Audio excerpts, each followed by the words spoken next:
This is the book Testimonies for the Church, Volume 1, written by Ellen G. White. From the book's foreword come the following paragraphs. The 9 volumes of Testimonies for the Church, aggregating 4,738 pages of text, consist of articles and letters written by Ellen G. White, containing instruction to and pertaining to the welfare of the Seventh-day Adventist Church. A 16-page pamphlet issued in December of 1855 marked the beginning of the series of such counsels, which from time to time appeared in consecutively numbered pamphlets and books. The messages naturally dealt with issues that were current, but in most cases we are today confronted by the same problems, perils, and opportunities which faced the Church in earlier years.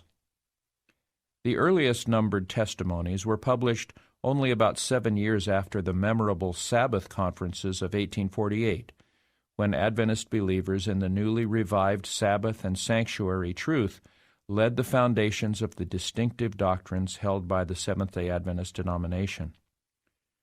During these few years, the cause had advanced in a marked manner. At the beginning, there were only 3 or 4 preachers, or messengers, as they then styled themselves, all of them dependent upon what they earned by physical labor and the free will offerings of the few believers, who also were poor in this world's goods. These beginnings were limited in area almost entirely to the New England states. By 1855, the year of issuance of the first testimony pamphlet, there were about a score of preachers of the Sabbath and Advent message. The number of believers had grown from less than 100 to well into the 2,000. The publishing work, begun by Elder White in the summer of 1849 at Middleton, Connecticut, had been conducted in various places under adverse circumstances. Now, in 1855, it was established in its own building in Battle Creek, Michigan. The time covered by the first 14 testimonies, now found in Volume 1, was 13 years.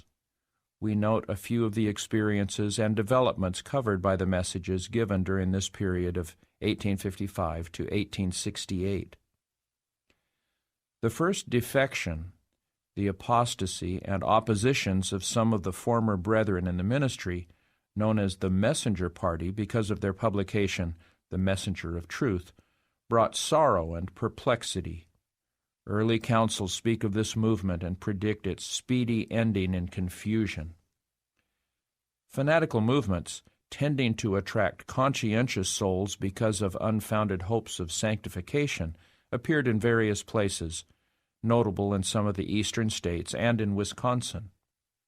In some instances, these teachings were accompanied by the manifestation of the supposed gift of tongues, but clear instruction was given to the church which saved the cause from deceptions of the enemy. The lapse of time and the apparent delay of the Second Advent, with the accession to the church of many who had not been in the 1844 movement, with its deep spiritual consecration, had resulted in the loss of that first love. It was a time of speculation in lands and homesteads as the western states were opening up to settlers, among whom were a number of believers from the crowded eastern states. Most earnest warnings and appeals were given regarding the prevailing dangers of conformity to the world, calling the church to deeper consecration. In the latter part of 1856, attention was called to the Laodicean message of Revelation 3. Formerly, this counsel was understood to apply to the Advent believers who had not followed in the advancing light of the third angel, and who had organized themselves into another church, bitterly opposing the Sabbath truth. Now they saw themselves as lukewarm, and in need of heeding the counsel of the true witness. For 2 years or more, the believers were mightily stirred by this message, expecting that it would lead them directly into the loud cry of the third angel. The earnest messages in the testimonies relating to this movement can better be understood with a knowledge of this background.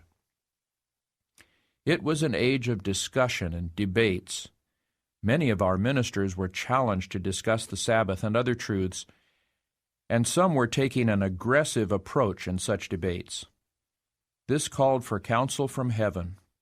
One of our prominent ministers, Moses Hall, engaged in debates with spiritualists, at first at their challenge, later at his. As a result of this daring move, he was swept into the mazes of spiritualism. Then it was that Mrs. White published her Communications to Elder Hall, making public letters that had been written to him during past years that, if heeded, would have saved him from making shipwreck of his faith. Those were the years when steps were being taken in organization. Against this move were the fears of some who had passed through the experiences of the second angel's message that church organization was a mark of Babylon. The issues of organization, as they were met and discussed among the brethren, are manifest in many of the communications given to the church through Mrs. White. And when, in 1860, the publishing work was organized, and when, after much discussion and some questionings, the name Seventh-day Adventist was adopted, the move and the name itself were shown to be in harmony with the divine will. Immediately following the final steps in church order marked by the organization of the General Conference in May 1863 came the memorable vision in Otsego in June, when Mrs. White was given a view of the principles of what was termed health reform, with a revelation of the relation between obedience to the laws of health and the attainment of character necessary to fit the members of the church for translation. Closely associated with this was a reform in dress.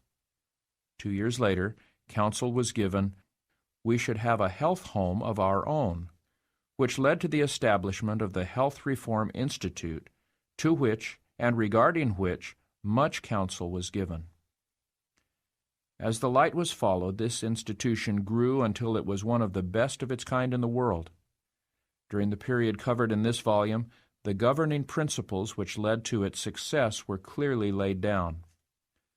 The problems of the Civil War were also met in this period, as Seventh-day Adventists faced the necessity of defining their relationship to civil government in time of war. The importance of the home in the building of Christian character and the responsibility of parents were stressed, and many solemn messages imparted especially for the youth were also given emphasis in these pages. Besides the specific issues that were closely tied into the movements of the time, there was much counsel and admonition of a general nature in church discipline and preparation for translation. This was an important period in the development of the remnant church, and the testimony councils exerted a large molding influence.